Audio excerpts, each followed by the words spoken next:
tonight on NewsCenter. President Park Geun-hye returns home from a historic state visit to Iran.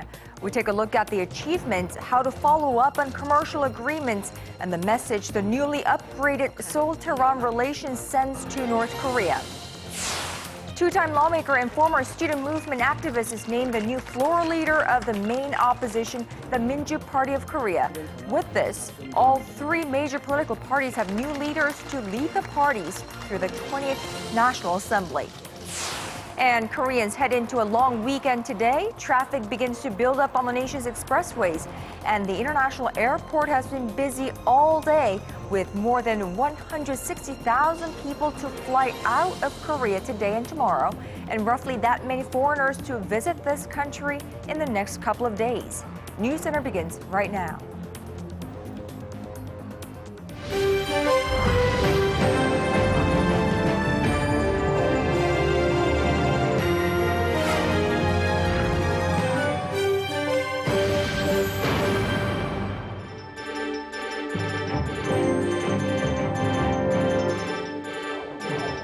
It's 9 in Washington, 5:30 in the afternoon in Tehran, and 10 on a Wednesday evening here in Seoul. Hello and welcome to our viewers all across the globe. You're watching Arirang News Center.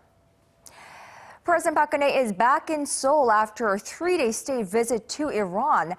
Speaking to top office correspondents traveling with her, the president emphasized that it's now key to focus all efforts to create a second Middle East boom, which will help Korea take another economic leap forward.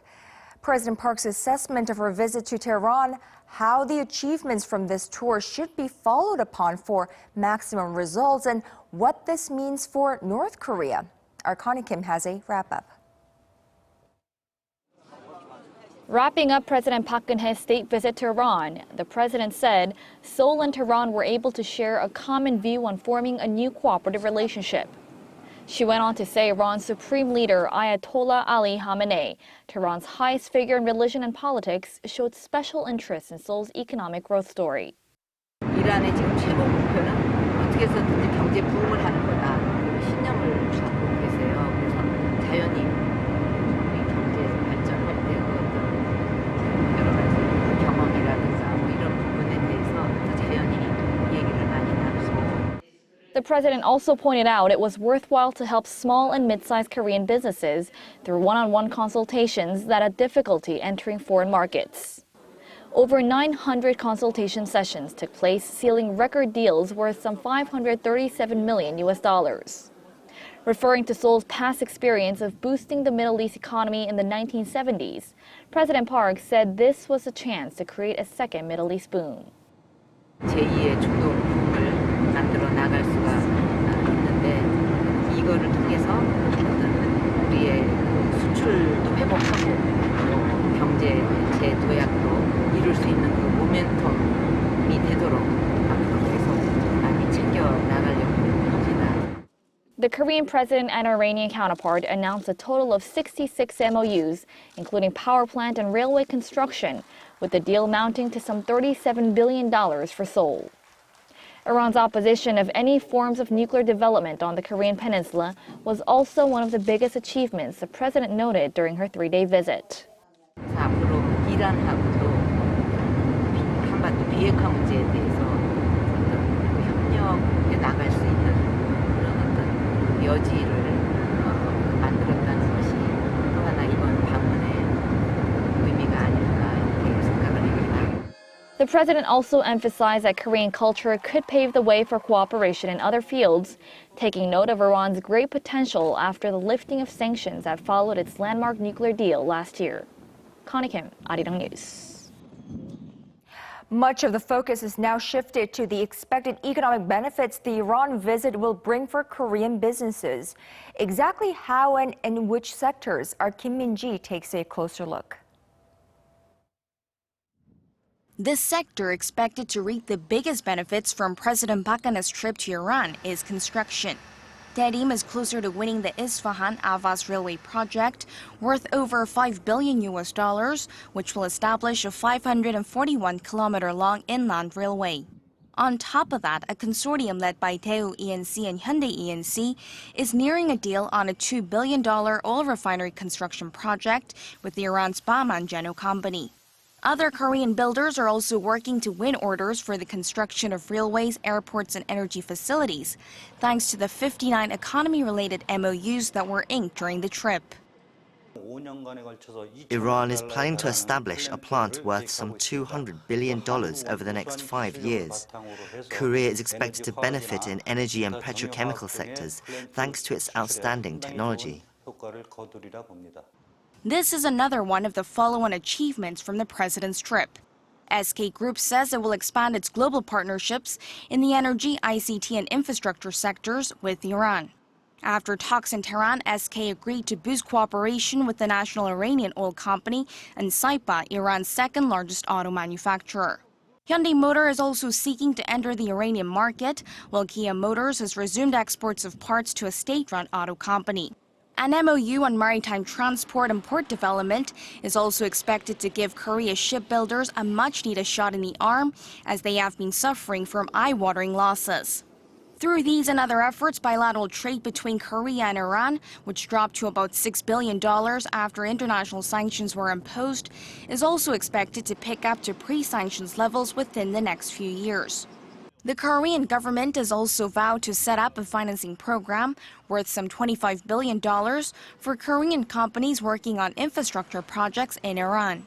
However, as MOUs are not binding, the focus is now on whether they are fulfilled and, more importantly, to what degree, which is expected to become more apparent in the latter half of the year.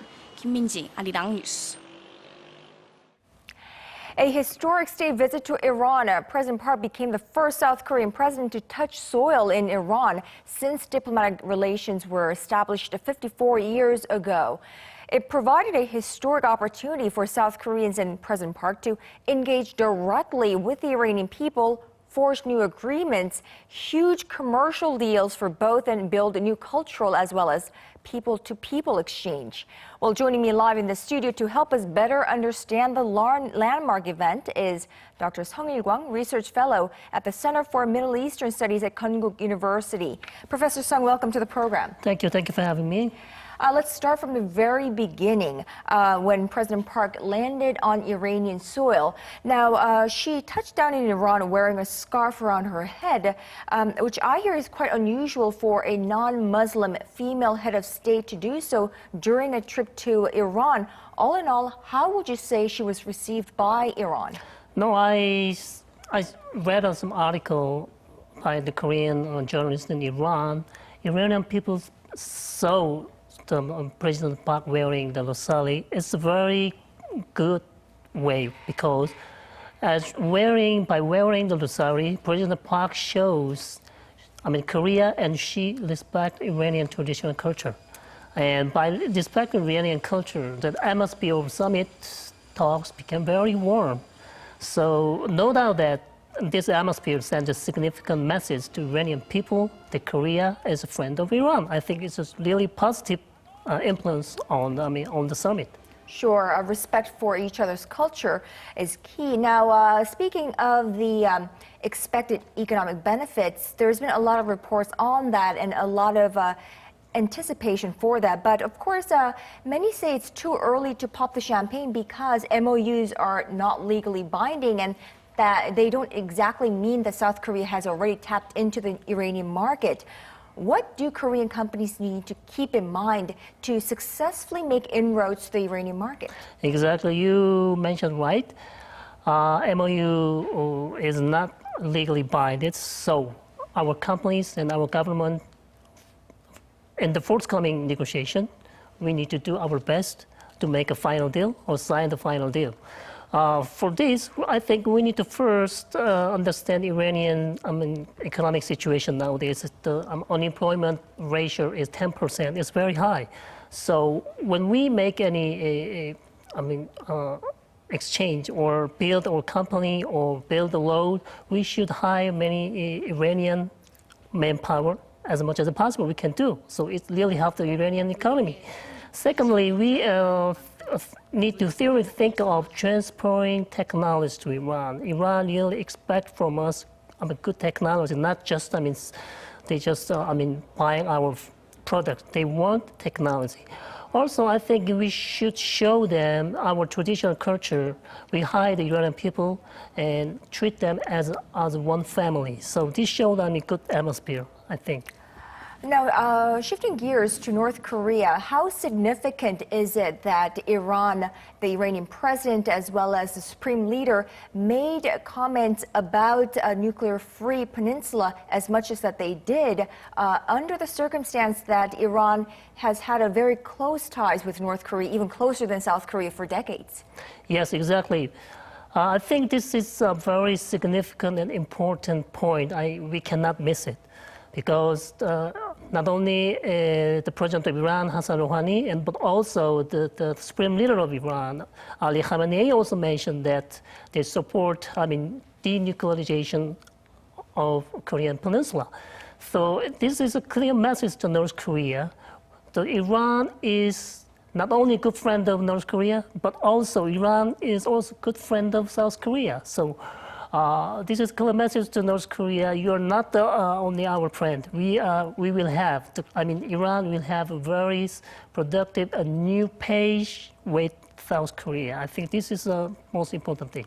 So a very powerful message, I should say, sent to North Korea. All right, Dr. Song Il-kwang, Research Fellow from the Center of Middle Eastern Studies at Konkuk University. Thank you indeed for sharing your insights with us tonight. Thank you.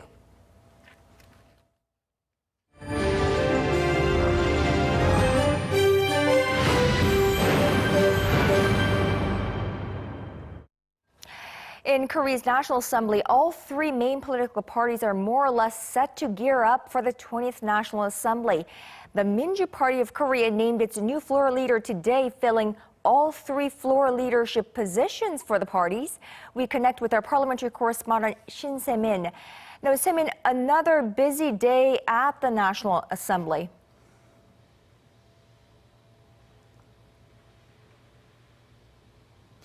Yes, Kanyang, a lot going on here at the Parliament as political parties scramble their ways to finalize laying groundworks for the 20th National Assembly that starts off on May 30th. Now, for a starter, the ruling Saenuri Party's newly elected floor leader has begun his political actions on his first day, sitting down with National Assembly Speaker as well as leaders from the opposition parties, where he promised to promote collaboration on handling political affairs. Stressing that the April's parliamentary election was a clear reminder of the public's will to have the ruling camp cooperate with the opposition parties, Saenuri Party's floor leader Chung Jin-seok promised to closely communicate with his opposition counterparts and handle parliamentary matters. I vowed to achieve cooperation and innovation in the party to our party's newly elected lawmakers. I understand that is a command from the public. And on the other side of the aisle, the main opposition Minju Party of Korea elected a new floor leader.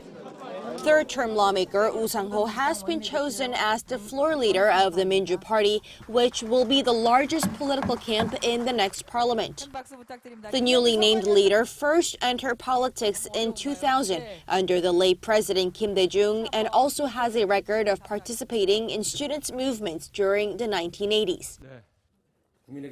Our party will work to regain the trust of the people and eventually succeed in changing the government in the coming presidential election. The newly elected floor leader promised to make sure the general public understands the changes and difference the party wants to make in domestic politics. The 20th National Assembly is shaping up with all floor leadership positions of the three major political parties being filled. But it looks like there will be some intense negotiations in the upcoming days, especially when it comes down to deciding who the National Assembly Speaker will be, as well as the head post of the committee at the Parliament. Kanyang? Definitely a more dynamic National Assembly with a third party in play. Thank you, Se-min, for that. The government and the central bank have pledged to put all policy options on the table to support state banks that will be saddled with debt taken on from the country's cash-strapped shipping and shipbuilding companies. Hwang Ji-hye has the latest on how Korea's drive to restructure its ailing industries is picking up speed. In a first task force meeting to discuss financing the government's corporate restructuring drive on Wednesday, involved parties agreed that expanding the capital base of state banks is a must. That is, to preempt any possible financial instability that could be triggered in the process of restructuring. And to do so, related ministries and the central bank have pledged to comprehensively review both fiscal and monetary policies. Currently, three main options are being discussed. The first is injecting state money through an extra budget.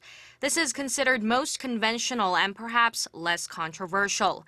The remaining two measures involve the BOK and its authority to print out more money. The central bank could either directly give out cash to the state banks, that's one, or buy up bonds from state banks. These two options are referred to as Korea's own quantitative easing. Up until now, the central bank has remained rather reserved about the idea, as it's a decision that can affect the overall livelihoods of the Korean public, especially since the added funds would specifically benefit certain companies. But the discussion on Wednesday at the task force meeting points to the central bank taking a step backwards from that stance and possibly moving to take the front seat. The task force said it will continuously discuss the matter and lay out concrete plans by the first half of this year. And while that's the government's goal for now, it also made it clear that state banks should look inward as well to improve their own fiscal health. Hwang Ji-ae, Arirang News. South Korea's defense minister says on top of strong ties with allied forces, Seoul also needs to procure its own means to counter North Korea's growing nuclear missile threats. Our national defense correspondent Kim Hyun-bin has more on Korea's homegrown defense systems. Speaking at the Korea Defense Forum on Wednesday, Defense Minister Han Min-gu said South Korea must enhance its kill chain and Korea air and missile defense systems, designed to detect and intercept missiles from North Korea. First and foremost, we need systems to better counter North Korea's nuclear and missile threats, especially our kill chain and the KAMD system. We shouldn't rely too much on our allies and need to be able to deter the North's nuclear and missile threats on our own. Minister Han said North Korea started to build up its military a decade earlier than the South, but Seoul was able to catch up by the mid-2000s in terms of accrued military strength. He said North Korea has more firepower, as it has only developed attack weaponry, such as missiles and tanks, but South Korea has invested more into counter-defense weaponry. North Korea has focused on developing attack weaponry that is relatively low cost, while we are the exact opposite. North Korea has the resources to develop a significant level of military power. Meanwhile, South Korea and the United States are planning to discuss implementing an operational plan designed to counter North Korea's nuclear and missile threats. The South Korean Defense Ministry says the allies will discuss the plan at the Korea-U.S. Integrated Defense Dialogue in Washington on Monday. The South Korean delegation will be led by Deputy Minister for National Defense Policy, Ri Jae-seung, and the U.S. delegation will be led by Assistant Secretary of Defense for East Asia, Abraham Denmark. The so-called 4D plan, which stands for Disrupt, Detect, Destroy, and Defend, gives South Korea the right to launch a preemptive strike against North Korea's nuclear and missile capabilities. Kim Hyun-bin, Arirang News. With North Korea's rare Workers' Party Congress set to take place in 2 days from today, pundits are making various pre-assessments. One is that the high-profile political event is carefully being set to showcase the regime's current leader Kim Jong-un's political status and reputation. Arirang News' Kim Jung-soo has more on the upcoming 7th Party Congress in Pyongyang. The 7th Workers' Party Congress of North Korea, which takes place on Friday, May 6th, is expected to have one clear goal in mind: to exhibit the uncontested might of the regime's leader Kim Jong-un to the surrounding world, and declare the beginning of a new historic period with him in charge. According to North Korea's state-run newspaper, Rodong Sinmun, political parties from over 20 countries have sent telegrams to the Workers' Party, wishing for the successful orchestration of the convention. The most recent Congress took place 36 years ago, during the reign of the current leader's grandfather, Kim Il-sung. Then, the former leader and founder of the regime used the event to publicly declare his son Kim Jong-il as his official successor. According to the South Korean Unification Ministry, a successful 7th Congress will finally enable Kim Jong-un to formalize his leadership. We think that through this Congress, North Korea wants to showcase how the regime's socialist political system has reached its high stage of maturation, and also declare that it is officially unified under the leadership of Kim Jong-un. Compared to the previous 6th Workers' Party Congress that reportedly boasted the attendance of over 117 delegate parties from more than 100 countries, this year's Congress is expected to feature a significantly lower number of guests. Meanwhile, on Tuesday, over 3,000 party members who are expected to attend the Congress congregated in Pyongyang to visit the Kumsusan Palace of the Sun, where the bodies of Kim Il-sung and Kim Jong-il are laid to rest. Kim Jong-soo, Arirang News. Over to the U.S. presidential primary in Indiana, Donald Trump crushed the competition, all but sealing his path to the nomination, especially after Senator Ted Cruz dropped out. Now, on the Democratic side, Bernie Sanders' upset victory over Hillary Clinton shook up the frontrunner, but it may just not be enough to turn things around. Our Incheon has the latest on the race for the White House. They always say the next primary is pivotal, but the one in Indiana was truly a decisive one for the Republicans. Frontrunner Donald Trump claimed a huge win in Indiana, pushing his main rival Texas Senator Ted Cruz out of the race. From the beginning, I've said that I would continue on as long as there was a viable path to victory. Tonight, I'm sorry to say, it appears that path has been foreclosed. Trump's victory virtually ensures he will become the party's nominee. And now that Cruz is out, he seemed to have adopted a softer tone towards his old rival, in an apparent effort to bring the party together ahead of the party's nominating convention this summer. Just so you understand, Ted Cruz, I don't know if he likes me or if he doesn't like me, but he is one hell of a competitor. He is a tough, smart guy. On the Democratic side, Vermont Senator Bernie Sanders pulled out a victory over former Secretary of State Hillary Clinton. While the win injects some energy into Sanders' sagging campaign, it's not enough to change the trajectory of the race. Sanders trails Clinton by nearly 800 delegates and would need 66% of all the remaining pledged delegates for a majority. Still, even with all that math, Sanders showed no signs of backing down. And what we have learned so far on the campaign is that if there are large voter turnouts, we win. Let us make certain that for the Kentucky Democratic primary, we have the largest voter turnout in history. Thank you all very much. The Clinton campaign has emphasized the importance of bringing the party together to support her against Trump. But it seems like it'll take a few more primary contests before the Democrats can name their nominee. Incheon, Arirang News.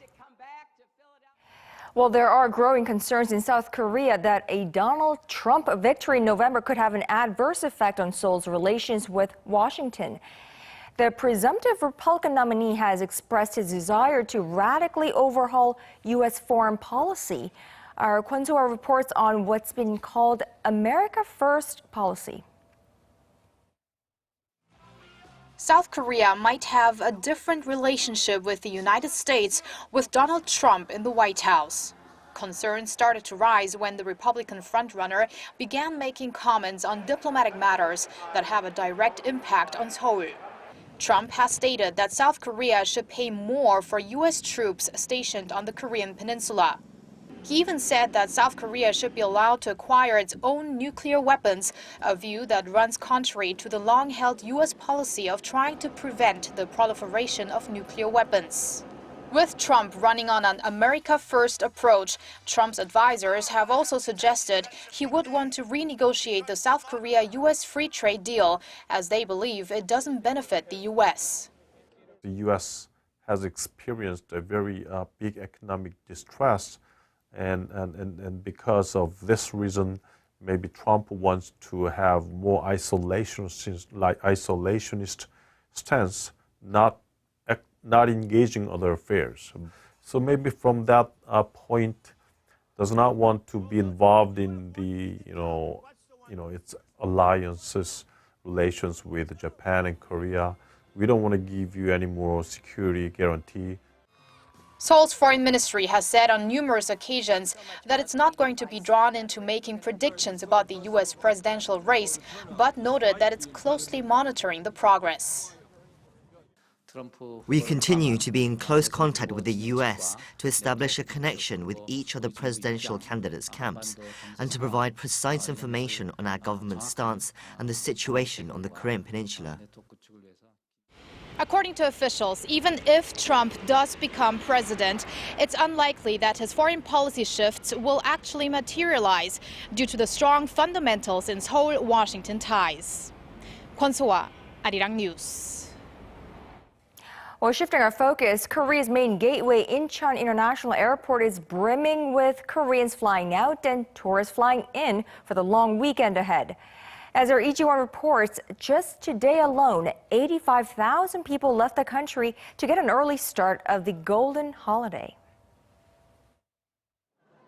With the weekend ahead, Incheon International Airport is already booming with people going on vacation. Last week, the government designated May 6th as a temporary holiday, handing Koreans a 4-day weekend starting on May 5th, or Children's Day in Korea. The holiday kicks off on Thursday, but most people have already started their break on Wednesday, with about 85,000 people to leave the country. And to accommodate for the number of users, Incheon Airport has opened 2 check-in counters 30 minutes earlier than normal and increased the number of staff. Meanwhile, the number of tourists coming into Korea is also expected to increase in the next couple of days. China is on a 3-day weekend holiday due to Labor Day celebrations, while Japan is currently on a 10-day-long Golden Week holiday. And over 140,000 tourists from these countries are expected to land in Korea by Sunday. Among them will be 8,000 Jongmai Group employees coming in on Thursday, setting the record for the largest group of tourists to ever come to the country. To entertain such huge inflow of visitors, various performances and cultural events are being held in the airport. 이지원, Arirang News. And if you're part of that huge group of foreign tourists visiting Korea, you're in luck. What better time to be in this country to enjoy the peak bloom of spring flowers? Our Oh Soo-young takes us to one of over a dozen sites across this nation where beautiful flowers will greet you with floral colors. Thousands of flowers from around the world boast a vast array of colours, stretching out along the bank of Il-kwang Lake Park in Goyang City. Strolling under the clear blue skies and taking in the refreshing spring breeze, visitors can enjoy the breathtaking scenery of the Goyang International Flower Festival, one of Korea's biggest flower fairs. Whenever I come, there's always something new on display, so I come with my family every year. But this year, I'm here with my new girlfriend. I've come here from Gangwon province. There are some flowers I've never seen before. It's refreshing. The festival showcases flowers from 30 countries, ranging from tulips and pansies to regional specialties. And this year, there are some exotic additions to the festival: chocolate roses, rainbow chrysanthemums and mockingbird tulips. This festival isn't just about admiring nature's finest. It also provides ground for horticultural businesses to bloom. Take this Korean company that produces colourful moss panels, adding a futuristic design to any home. With our specialized self-sustaining technology, our moss panels don't need watering. Features include air purification and sound absorption. We currently export our products to 16 countries, and we've come here for more promotional opportunities as well as to consult and make contracts with foreign buyers. Contracts signed at this festival accounts for roughly 30% of Korea's horticultural exports. Export contracts hit more than $30 million per year for the past 4 years, and we expect to reach the same amount this time around. We hope to go beyond one-off contracts and build up a global network platform. Buyers from all over the world can choose from a wide range of attractive deals for high-quality products, especially Korean cacti. We're seeking to buy grafted cacti and a range of succulents, echeverias and plants in that nature. We're finding that there's a big market for them in Australia. We find that if I come here I can get a good look at the new varieties and see what's available, and also at the same time I get to meet the customers that supply me. I would say the quality of Korean flowers would be the best in the world. Presenting beautiful blossoms and business opportunities, the flower exhibition will last until mid-May and is expected to draw 600,000 visitors this year. Oh Soo-young, Arirang News.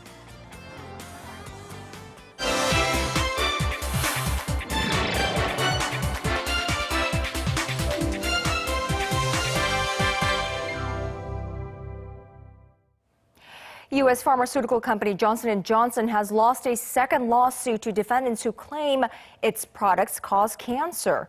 Bruce Harrison is live in the studio with me. Bruce, tell us more about the court's decision, which of course is more interesting for Koreans because there's an oxy case going on here in Korea as well. Sure, a similar product, not a similar product, but a household product that Koreans are dealing with right now, that they several deaths over this humidifier sterilizer. With the Johnson & Johnson case, the defendant was awarded $50 million. She claims that the products she used, talc products for feminine hygiene, caused her to have ovarian cancer. The court ruled Johnson & Johnson didn't provide enough warning about the product's cancer risk over several decades. Well, in addition to these cases, more than 1,000 lawsuits have been filed against Johnson & Johnson over its talc products. So what does this latest ruling mean for the company? Sure. Well, you said this is the second case. In February, the company was ordered to pay $72 million to a defendant over ovarian cancer claims. And with all those pending lawsuits, this really increases the threat and the damage the company could face. So far, research into a link between the talc products and ovarian cancer has shown mixed results. But a lawyer for one of the plaintiffs told the Wall Street Journal that documents dating back to the 1970s show the company was concerned about a link between ovarian cancer and talcum powder. Johnson & Johnson plans to appeal the latest ruling. A spokeswoman for the company said the verdict contradicts 30 years of research backing the safety of its cosmetic talc products. The Olympic torch for the 2016 Summer Olympics arrived in Brazil, but are Brazilians ready for the Games? Discontent within the country over the worst economic crisis in decades was evident as protesters met the torch as it begins a 3-month tour around the country ahead of the Games. At the torch lighting ceremony, President Dilma Rousseff, who's facing impeachment, said the country's political instability will not affect the Olympics. Brazil will be capable, even going through this difficult and truly critical period in the history of our country. As torchbearers took the flame around the capital, Brasilia, Tuesday, a Senate committee debated whether to put Rousseff on trial. Well, Bruce, obviously Brazilians are distracted by the problems that they face, but the question is, will sentiment turn around by August? Well, Kanjong, sport has a way of uniting people, and some analysts have said if these political issues, at least the political issues, get ironed out, you know, the focus may shift back to the Games, and that could be a very welcome distraction for Brazilians. Well, hopefully so. Thank you, Bruce, for that, and we'll see you tomorrow. No problem. Thanks.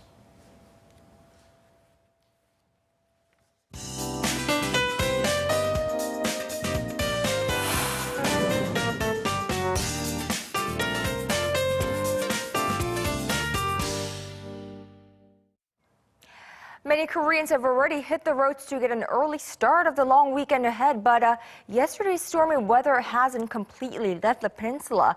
Let's head straight over to our weather center, Jihan. It's still quite windy outside here in Seoul. Of course, not as bad as yesterday, but we have reports of over 800 damages due to that severe weather conditions yesterday and today. That's right, Goyang, and the powerful wind we had was as strong as Typhoon Chanhom last year. In fact, the wind reported speeds of 45.7 meters per second in Bishiryong in Gangwon-do province. Well, some disappointing news we have for those who are hitting the roads to enjoy the long weekend. Jihan, we have another round of terrible weather conditions over the long weekend. Yes, but it shouldn't be as strong as yesterday. Now, tomorrow, the nation will kick out Children's Day under mostly sunny skies. Then, evening rain is in the forecast, along with strong gusts, and up to 40 millimeters of precipitation is expected until Friday afternoon in most parts of the country. And over the weekend, a good amount of sunshine and warm temperatures are in the forecast, but there is a slim chance of yellow dust sweeping in from China, so be sure to check the levels before heading out. On that note, let's move on to tomorrow's temperature readings. Daily low here in Seoul, Daejeon and Gwangju will kick out at 11 degrees Celsius, and Busan and Jeju will start out at 15 and 16 degrees Celsius. And as for the daily highs, Seoul will top out at 25, while Busan and Jeju will see a high of 24 and 25 degrees Celsius respectively. Now that's Korea for you, and here's the international weather for viewers around the world.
And that is our broadcast on this Wednesday night. I'm Moon Goyang. For those of you who have the next couple of days off, hope you enjoy every bit of that golden holiday. For those of you who are working just like us here at the News Center, hang in there.